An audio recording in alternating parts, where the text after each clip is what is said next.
Hello all. ఈ మధ్య కెనడాలో తెలుగు ఇన్ఫ్లుయెన్సర్స్ చాలామంది కార్యసిద్ధి హనుమాన్ టెంపుల్ గురించి వీడియోస్ పెడుతున్నారు కదా. మేము అలా తెలుసుకొని ఈరోజు దర్శనానికని వెళ్ళామన్నమాట. ఈరోజు మేము ఏ దీక్ష తీసుకోవట్లేదు, జస్ట్ దర్శనం కోసం అని వెళ్తున్నాము. అక్కడ 16 days తోరం ప్రాసెస్ అని జరుగుతుంది, లైక్ దీక్ష లాగా అనమాట. దాని డీటెయిల్స్ మీకు లాస్ట్లో చెప్తాను. ఈరోజు అయితే మేము జస్ట్ దర్శనానికి వచ్చాము. మేము ఈరోజు 108 తమలపాకుల కిట్ అనేది తీసుకున్నాం అనమాట. సో ఒక ప్లేట్లో టెంకాయ, అరటిపళ్ళు, 108 తమలపాకులు ఇస్తారనమాట. అలాగే రక్ష ఇస్తారు, దారాలు ఫ్యామిలీకి. సో దాన్ని ఓం హం హనుమతే అని చెప్పి మనం స్మరించుకొని ఆ తమలపాకులు మనం ఆంజనేయ స్వామికి సమర్పించాలి. వాళ్ళు రిటర్న్లో మనకి 2 తమలపాకులు, బనానా మనకి ప్రసాదంగా ఇస్తారనమాట.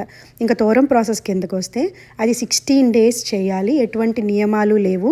వాళ్ళు ఒక రెడ్ దారం ఇస్తారు. ఆ దారాన్ని మనం పూజారి దగ్గర తీసుకెళ్తే ఆయన మన తరపున సంకల్పం చేస్తారు. సంకల్పం అయ్యాక మనం అక్కడున్న పిల్లర్కి ఆ రెడ్ దారం కట్టాలి. రెడ్ తోరం అంటారు. సో దాన్ని కట్టిన తర్వాత కట్టిన రోజు నుంచి 16 days అనమాట. సో 16 days ప్రతిరోజు మనం మార్నింగ్ ఇంట్లో లేవగానే ఆంజనేయ స్వామిని పూజించుకొని ఓం హం హనుమతి అని 108 times, హనుమాన్ చాలీసా ఒకసారి, అలాగే వాళ్ళు కార్యసిద్ధి హనుమాన్ మంత్రం ఇస్తారు. ఆ మంత్రాన్ని 9 సార్లు జపించుకోవాలి.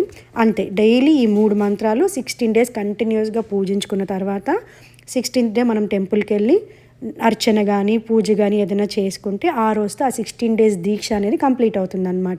సో మనం ఏదైనా కోరిక ఉంటే సంకల్పం చేసుకొని అలా 16 days తోరం ప్రాసెస్ అనేది ఇక్కడ చేస్తున్నారు. మీకు ఆ డీటెయిల్స్ ఇంకా డీటెయిల్గా కావాలంటే మీరు వెబ్సైట్లో కూడా చూడొచ్చు అనమాట. ఇక్కడ కనిపిస్తున్న మంత్రమే కార్యసిద్ధి హనుమాన్ మంత్రము. జై శ్రీరామ్.